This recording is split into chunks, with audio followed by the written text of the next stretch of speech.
bikers natin.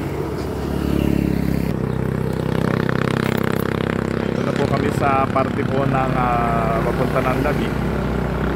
Medyo malayo-layo pa po yung Labi, pero natatanaw na po namin yung bukid dito na Sierra Madre. Nandito na po kami sa pusod ng Bungabon. Laki po ng mga kalsada dito sa Bungabon. Maganda. Bikers po natin ay tinutugay-gayan po natin ngayon.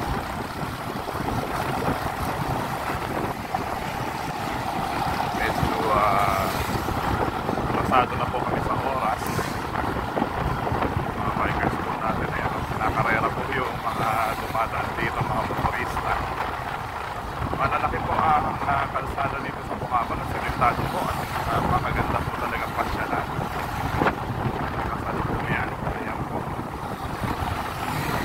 Mabilis na mabilis po yung ating mga bikers dito. Marami po yung turista na ino-overtaken po nila. Sila maintain ride lang po kami para safe. Safe po sa ride. Maintain lang po sa kanan. Ayan po.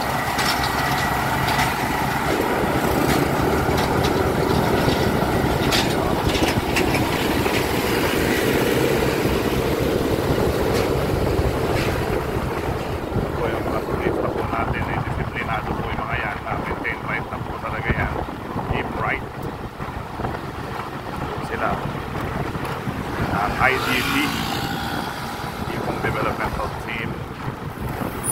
Sila po yung kakarera sa ating pong San Jose City, June 8. Sila ngayon. Live na live po sa Master Ipong TV. Nandito na po kami sa Bungabon, Nueva Ecija. Nandito po kami sa Labi.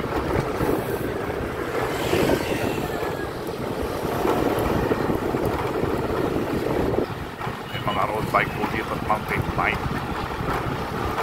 Sasabi ko sa kanila, bibilis sila sa patag. Kaya testingin natin ang bilis nila sa pag-ahon.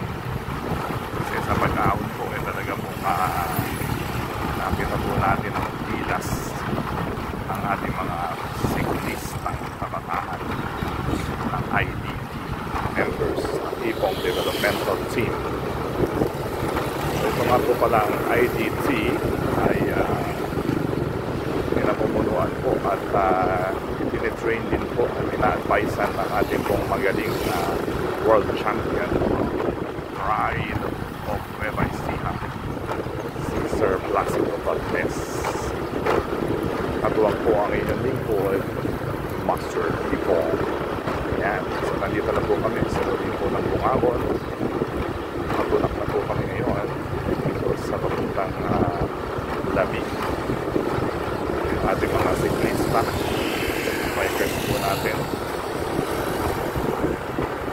kabataan po natin na kapilalaban po natin sa June 8. Ito po ang unang laban, unang laro, unang salig, pagpapakilala po ng IDT sa ating pong mga race.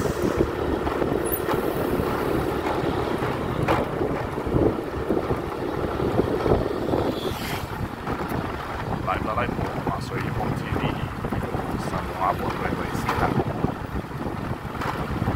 Sila ngayon, ngayon sila training po kami, nagpapakondisyon. Malas na po sila sa pwede mo.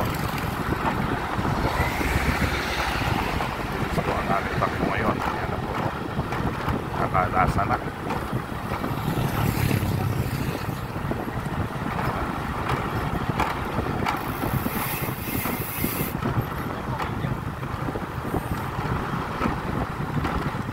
Bilisan nyo. Yan o.